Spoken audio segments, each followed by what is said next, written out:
There are 177 billionaires in the UK with their combined wealth worth £653 billion, according to the 2022 Sunday Times Rich List, which is published once a year. I've been obsessed with it for the last 30 years.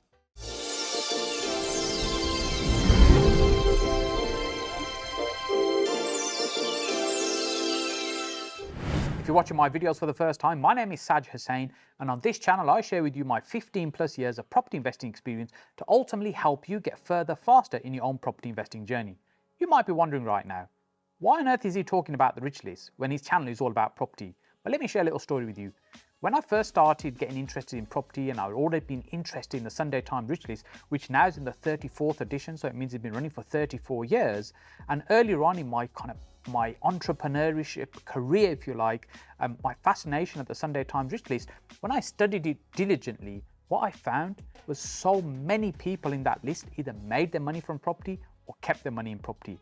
This was really what got me curious about generational wealth, being able to build something that lasts way beyond you. The Sunday Times Rich List compiles the 1,000 wealthiest people that live in this country or work in this country. They're not necessarily UK citizens, but they do live or work here. Much of this information might be from public records, but some of it is also by actually speaking and collaborating with the individuals as well, because some of them are open to share that information, and hey, some of them maybe just don't really want you to know how much they're really worth. The last couple of years have also been really tough for property investors as well, with some of the biggest property investors that are on the rich list taking a real hit in terms of their wealth.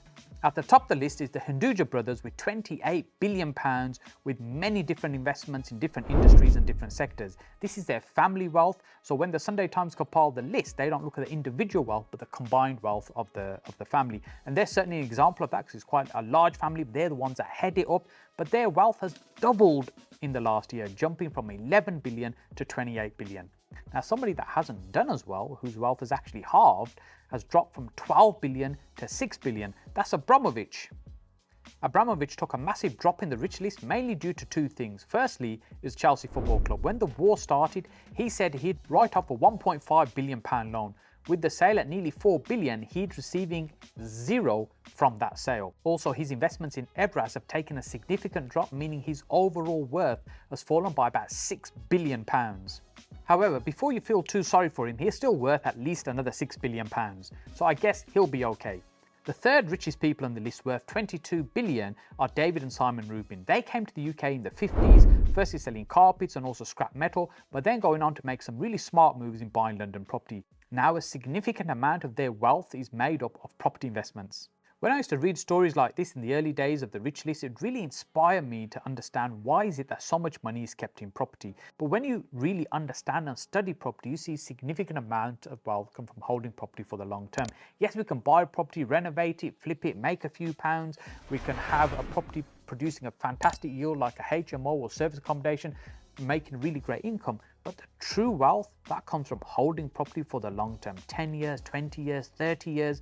The way the prices increase, there's very little else that you can do that will produce those kind of rewards. If you think about maybe what your parents paid for their first home, or maybe even their parents paid for their first home, we're not talking about hundreds of years ago, maybe a few decades. And when we look at the massive increases that have happened, what else is there that you could do that would produce that kind of result? Another interesting duo that are on the rich list are Alfie Best and Alfie Best Jr., so Alfie and his son. Alfie is a gypsy born in Leicester, from humble beginnings have built a significant empire worth 700 million plus in the park home sector. So his interest is primarily in property.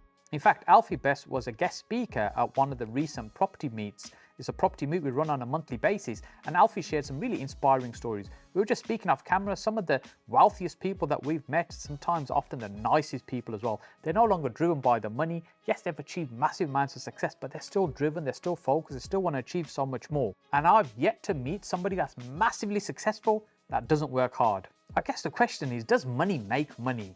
Do you need huge amounts of money to make money? I'd love to know your thoughts. Pop it in the comment section below. This was certainly my belief in the early days. When I first started in business, I felt like you needed money to make money. But is that really the case? It actually took me quite a long time to realize it isn't the case. It's really value that creates money. So as long as there's enough value in terms of what you're doing, you're bringing value to somebody, that's what will create money. So how does that fit into the context of property? Let's say we've taken a house, we convert it into a really nice high-end HMO, and we're charging a premium rent in terms of what we're getting as income on that property, and we're getting a phenomenal return on investment on that particular property. That's because the value that we've added, somebody's prepared to pay more to stay in that room versus somewhere else because the value that they feel that they're getting. But then how do you start a project like that? You need hundreds of thousands of pounds. So it's the money you need in the first place.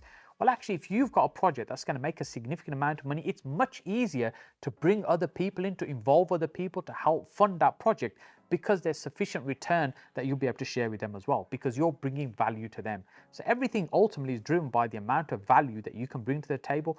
That's what creates money. Now, we can't talk about the Sunday Times Rich List in 2022 without mentioning Rishi Sunak. Rishi Sunak and his wife have made the Rich List for the first time, worth a staggering 730 million. This is the first time that a frontline politician has made the Rich List. To be fair, most of that wealth belongs to his wife and her interest in her father's IT company, who just happens to be a billionaire. I guess the thing that most people struggle with is the person that's in charge of the economy and also in charge of money in this country is worth a staggering amount of money, but also it's the same person telling us we might be in for a slightly rough ride over the coming years. Hey, but we have to remember, Rishi did give you 5 pence off fuel, and he even had a great Photoshop with him at the petrol station showing that he fills the car up himself. It just happened to be it wasn't his car. So I guess he can relate to us mere mortals.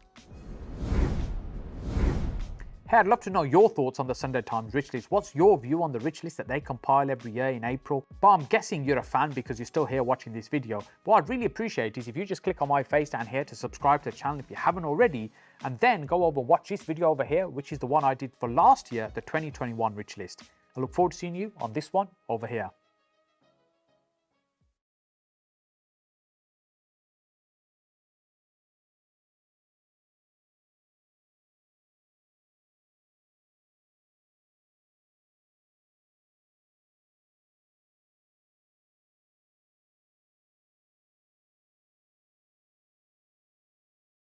But I tell you what, some of the richest people I've ever met, they're not driven by the money. It's just kind of success and not losing stuff.